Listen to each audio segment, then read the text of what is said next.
Tu sais que le monde ne tourne pas rond sans comprendre pourquoi, mais tu le sais. Comme un implant dans ton esprit. De quoi te rendre malade. C'est ce sentiment qui t'a amené jusqu'à moi. Sais-tu exactement de quoi je parle? De la matrice. Peux-tu m'entendre? Je prie pour que mes mots te parviennent, comme un fil de lumière dans l'obscurité, avant qu'il ne soit trop tard. Le chemin que tu empruntes est traître. Tu atteindras bientôt un point de non-retour. Ce n'est qu'une question de temps. Marc 13, 22. Méfie-toi de la lumière qui trompe.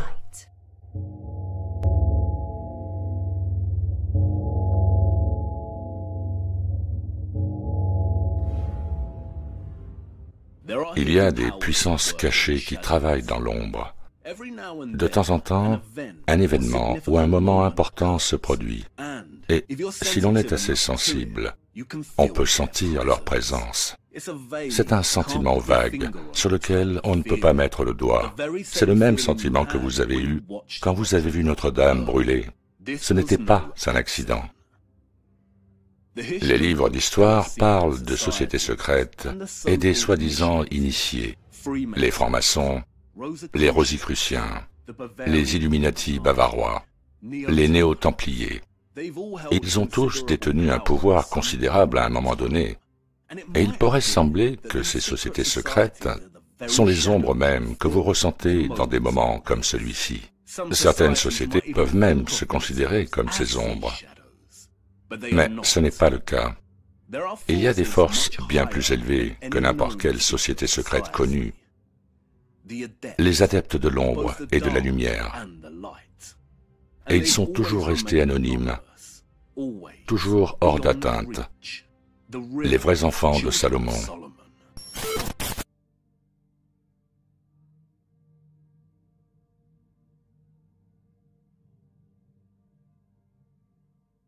Les cathédrales médiévales recèlent-elles un grand secret?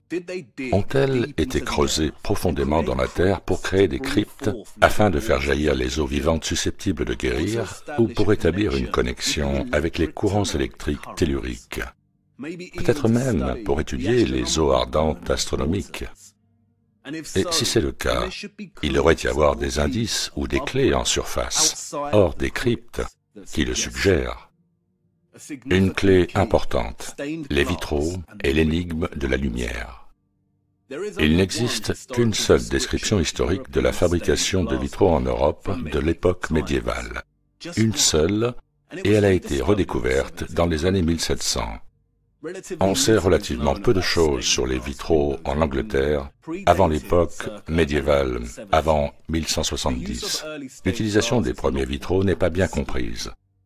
Et ce, parce qu'il n'en existe pas beaucoup aujourd'hui. Ils sont extrêmement rares.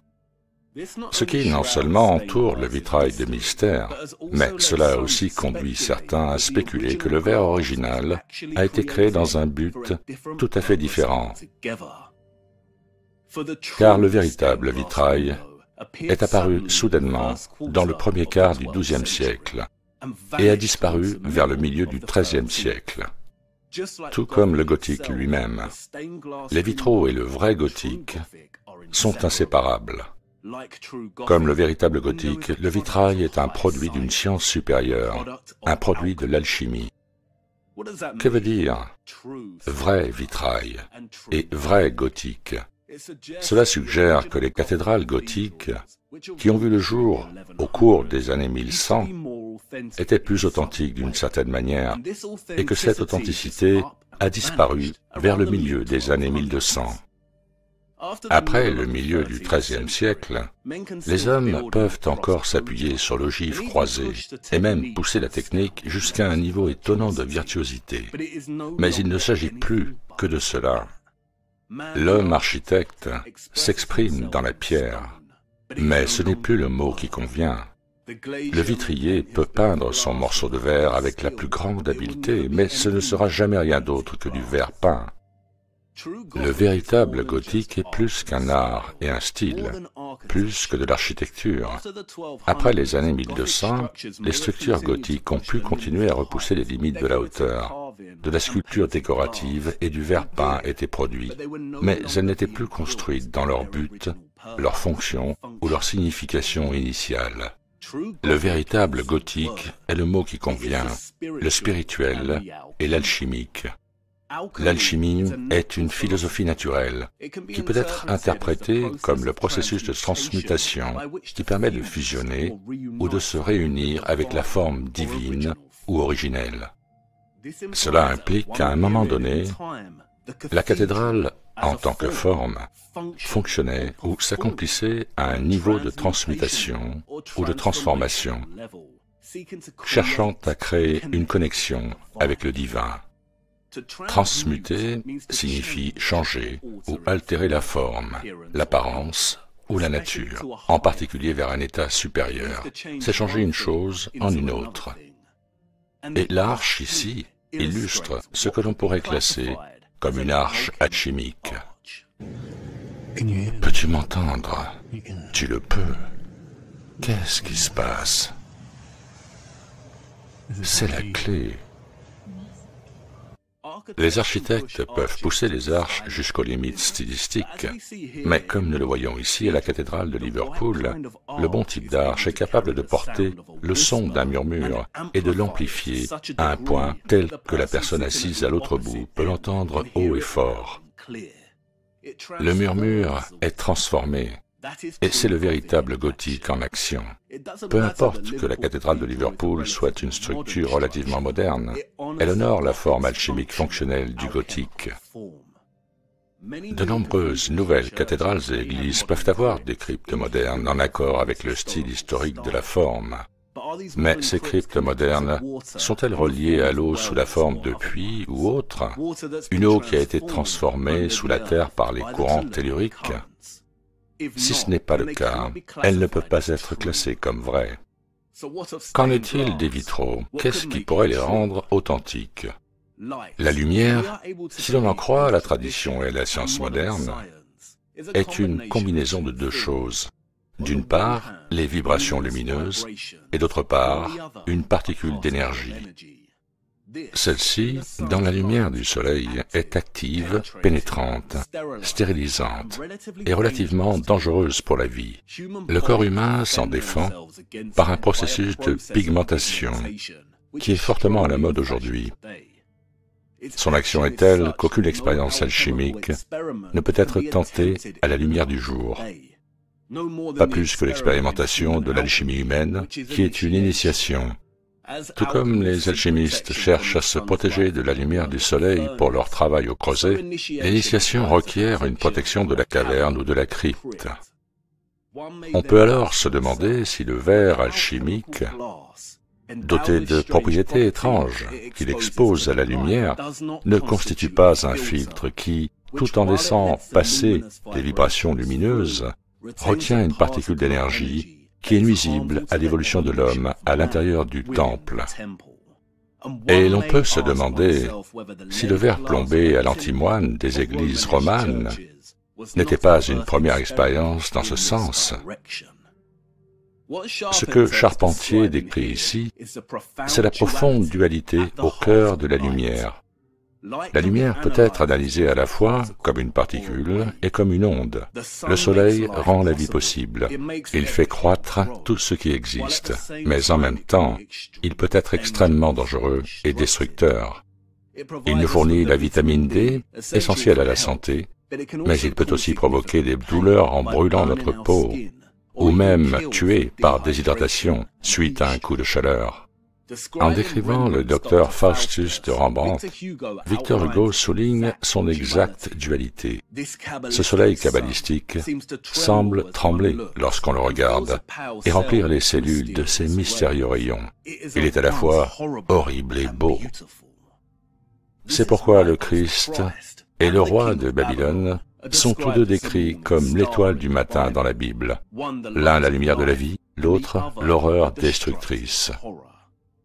Et c'est à cause de cette dualité paradoxale de la lumière qu'aucune expérience alchimique ne peut être tentée à la lumière du jour. Les alchimistes cherchent à se protéger de la lumière du soleil pour leurs travaux. Le véritable vitrail aurait-il pu en fait agir comme un filtre qui, tout en laissant passer les vibrations lumineuses, retient une particule d'énergie nuisible à l'évolution de l'homme dans le temple? Tout comme les scientifiques creusent profondément sous terre pour se protéger des radiations cosmiques et isoler leurs particules, nous avons une image similaire ici. L'un des alchimistes ou des philosophes utilisant des vitraux pour filtrer et bloquer les aspects nocifs du rayonnement électromagnétique du Soleil, une lumière en ultraviolet, de pénétrer dans l'espace alchimique de la cathédrale, le verre philosophal. La raison pour laquelle il n'est pas possible d'être brûlé par la lumière du soleil qui passe à travers une fenêtre est parce que le verre transparent a la capacité de bloquer les ultraviolets B ou UVB, la longueur d'onde responsable des coups de soleil. Le verre transparent ne peut toutefois pas bloquer les ultraviolets A ou UVA, et c'est pourquoi il est toujours possible d'avoir des lésions cutanées et des mutations génétiques en s'exposant au soleil près d'une fenêtre. Mais si le verre est teinté d'une couleur particulière, il acquiert alors la capacité de bloquer les UVA nocifs. C'est pourquoi certains suppléments, comme les huiles essentielles et des produits comme la bière, sont stockés dans des bouteilles en verre coloré. La couleur bloque les aspects nocifs de la lumière, qui dégrade et détruit son contenu. Les principales couleurs de verre capables de filtrer les composants nocifs de la lumière sont l'ambre et le bleu de cobalt.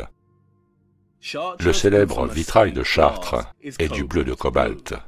On peut se demander si le verre plombé à l'antimoine des églises romanes n'était pas une première expérience dans ce sens. Le verre d'antimoine, ou vitrium d'antimoine, est un verre fabriqué à partir d'une préparation de trioxyde d'antimoine qui produit un verre jaune brillant, rouge ou ambré. Pendant des siècles, les alchimistes anonymes, qui en tant qu'adeptes restent généralement anonymes, ont utilisé l'antimoine. Écrivant sous un pseudonyme, Basil Valentine disait qu'il était indispensable à la fabrication de la pierre de feu et qu'il peut être facilement transformé en verre. Nous l'appelons le verre de surveillance, comme si nous devions dire verre discret. Le mystérieux artéfice parlait de son importance pour isoler le mercure. L'antimoine et le véritable vitrail sont apparus en Perse vers le XIe siècle. Ils provenaient des laboratoires de certains adeptes. Ces adeptes étaient des anonymes qui travaillaient dans l'ombre et qui ont enflammé l'âge d'or islamique de l'astronomie et de l'alchimie. La connaissance du verre philosophal a été transférée du Moyen-Orient à l'Occident chrétien par ces adeptes.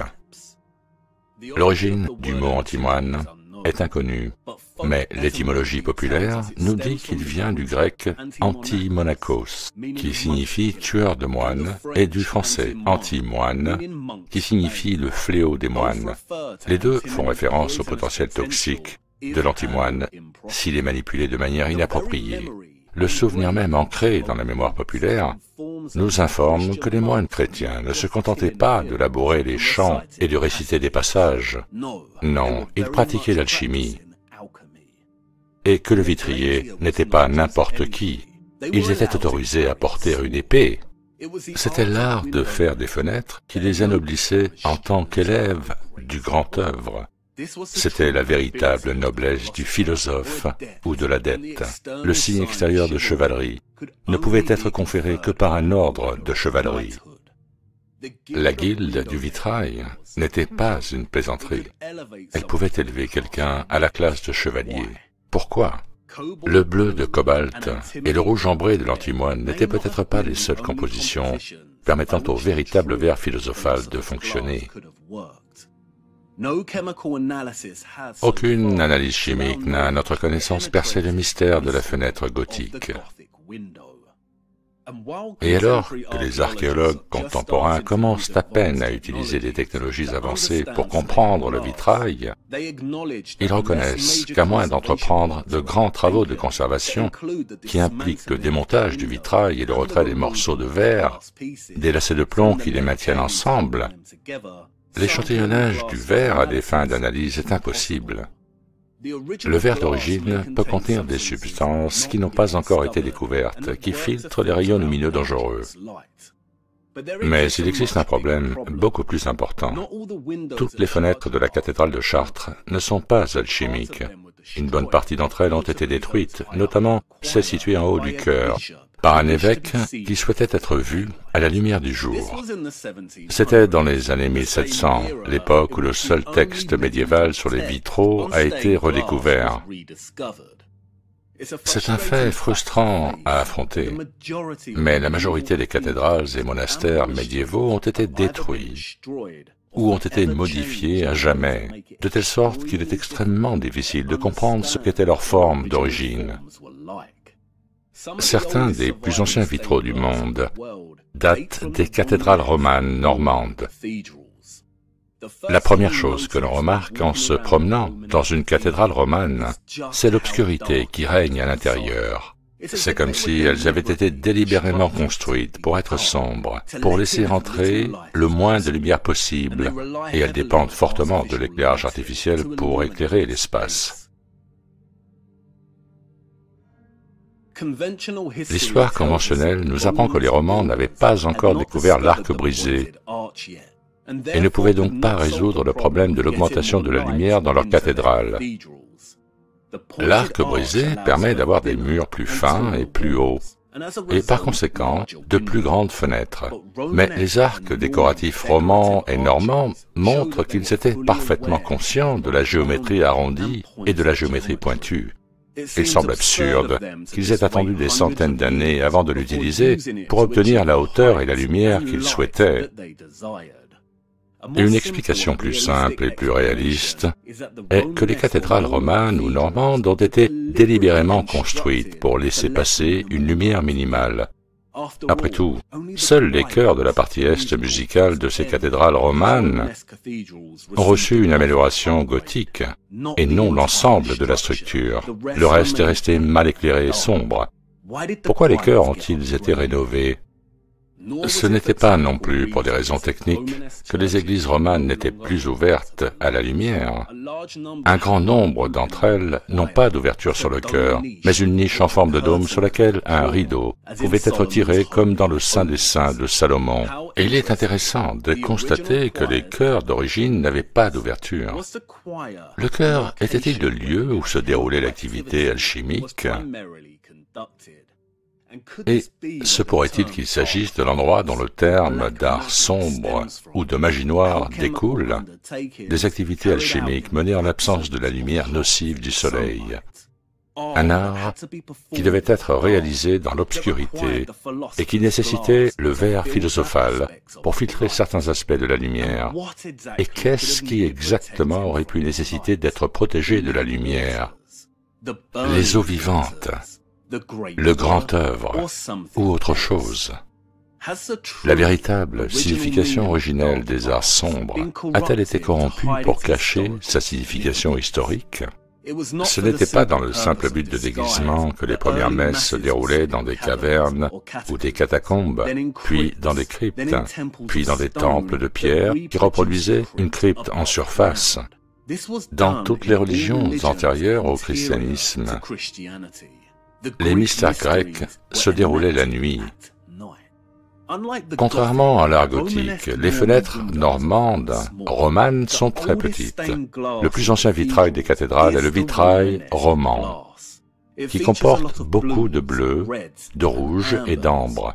Le bleu de Chartres est également appelé bleu roman. Le problème, cependant, est qu'il est probable qu'il ne reste plus de verre roman dans son état d'origine. Les plus anciens étant ceux des fenêtres de Chartres et la belle verrière, qui représente Notre-Dame, la Vierge en bleu. Ces trois vitraux ont été réalisés vers 1145, mais ont été restaurés au début du XIIIe siècle et à nouveau au XIXe siècle. Les morceaux de verre peuvent être anciens, mais cela ne signifie pas que la disposition et les images sont d'origine. Le verre d'origine était à la fois coûteux et assez souple, et il pouvait être complété ou réorganisé, et semble avoir été souvent réutilisé lorsque les églises étaient reconstruites dans le style gothique. Quelques-uns des verres anglais les plus anciens qui composent l'arbre de Jesse à York Minster ont été recyclés de cette manière. Récemment, des archéologues ont découvert que Nathan, de la cathédrale de Canterbury, était en fait l'un des plus anciens d'Angleterre, datant des années 1130. On ignore toutefois si l'objet de la figure de Nathan a été conservé dans son contexte d'origine, ou s'il s'agit d'une représentation de quelqu'un d'autre.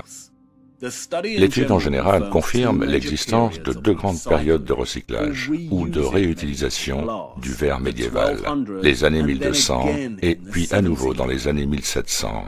Certaines pièces individuelles peuvent être du verre philosophal original de l'époque gothique ou romane, mais les images et les arrangements ne sont certainement pas originaux. Au cours des années 1200, le verre original a été réutilisé et a continué à être recyclé au cours des siècles qui ont suivi. C'est intéressant, n'est-ce pas? La sculpture romane ne met pas l'accent sur l'iconographie, mais présente des motifs géométriques audacieux, des chevons en zigzag rappelant l'électricité et des images naturalistes, presque païennes, qui rappellent la façon dont le monde naturel se transforme et se transmute continuellement. Le verre d'origine contenait-il des images similaires? Peut-être était-il simplement coloré pour filtrer la lumière nocive. Ces messes célébrées dans l'obscurité des chœurs romans faisaient-ils partie d'un christianisme ancien qui a été perdu ou corrompu et qui avait un lien avec l'alchimie? Et peut-être une continuité avec le druidisme celtique. La décoration romane a certainement un caractère celtique distinctif, complètement différent du gothique. On sait que les bâtisseurs d'églises étaient unis en fraternité. Le gothique n'est pas la continuité du roman. Ils existaient ensemble. Les bâtisseurs romans ont poursuivi leur œuvre romane tandis que les bâtisseurs gothiques érigeaient leur œuvre gothique, et les deux écoles ne se sont pas mélangées, bien que les deux systèmes sont issus d'un même désir, celui d'utiliser le don de la terre, le courant tellurique, en un lieu donné. Si les écoles ne se sont pas mélangées, comment le verre roman s'est-il retrouvé dans les cathédrales gothiques? Pourquoi presque tous les chœurs romans ont-ils été reconstruits dans le style gothique? Est-ce là le mensonge? Ce que les érudits appellent style transitoire, c'est-à-dire le remplacement du style roman par le style gothique. Et si ce n'était pas du tout une transition? Et s'il y avait deux fraternités, deux guildes, qui ont fini par se faire la guerre? Se pourrait-il qu'il y ait eu deux formes de chrétienté dominantes au cours des années 1100 et que l'une d'entre elles a été effacée de l'histoire parce qu'elle a perdu? Et si ceci n'était pas du tout une transition, mais plutôt l'empreinte, la marque sanglante, la marque du vainqueur, le gothique, affirmant sa puissance, sa domination et sa victoire sur son ennemi roman? Et maintenant, nous avons atteint la prochaine porte. Mais avant d'y aller, il y a les adeptes anonymes, les vrais enfants de Salomon. À un moment donné de l'histoire, un schisme intentionnel s'est produit au sein des enfants de Salomon, ce qui a donné naissance à deux factions perpétuellement en guerre l'une contre l'autre, l'obscurité et la lumière. Tout comme la dualité paradoxale au cœur de la lumière, la capacité du soleil de promouvoir la santé et de lui nuire, il y a aussi ceux qui créent et ceux qui détruisent, les bons et les mauvais. Mais qu'ils soient bons ou mauvais, ils sont fondamentalement tous les deux la lumière.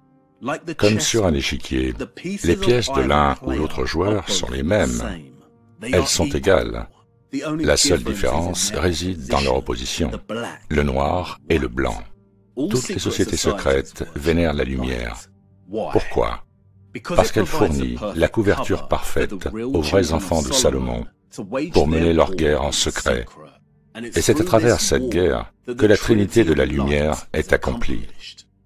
Le soleil rend la vie possible, mais il a aussi la capacité de détruire cette vie. Et c'est dans cette destruction que la reproduction ou la régénération se produit. Après plusieurs années, la fertilité de la forêt a décliné et elle est pleine de mauvaises herbes. Mais les cendres du feu, qui la ravagent et la brûlent, restaurent sa fertilité perdue. Elle repousse plus forte et plus fructueuse. Croissance, destruction et reproduction, la trinité de la lumière. S'il y avait deux fraternités, deux guildes, deux christianismes en guerre l'un contre l'autre, alors les enfants de Salomon sont responsables des cathédrales elles-mêmes, et les cicatrices qu'elles portent racontent l'histoire de cette guerre. Quelle carte on nous propose aujourd'hui de la Terre plane? Donc là, il y a la glisonne. Et le modèle de sa jauge. Et aux terres connues et inconnues, recouvertes d'une voûte céleste, et autour duquel tournent le soleil et la lune. La lune, en un mois, fait ce que le soleil fait en un an. D'accord? Il y a la laine de la lune et la laine du soleil. La laine de la lune, c'est sur un mois. La laine du soleil, c'est sur un an. Ouais. Tu l'as? Tu vois? Ouais, je l'ai en plus, c'est celle-là. Betelgeuse, la géante rouge de la constellation d'Orion. L'astronaute, quand il sort de l'or pour faire des réparations sur l'ISS, on ne voit jamais la Lune. La conjonction entre Vénus et Jupiter. Vénus à droite et Jupiter à gauche. On observe bien une forme d'étoile, la cinématique ouais.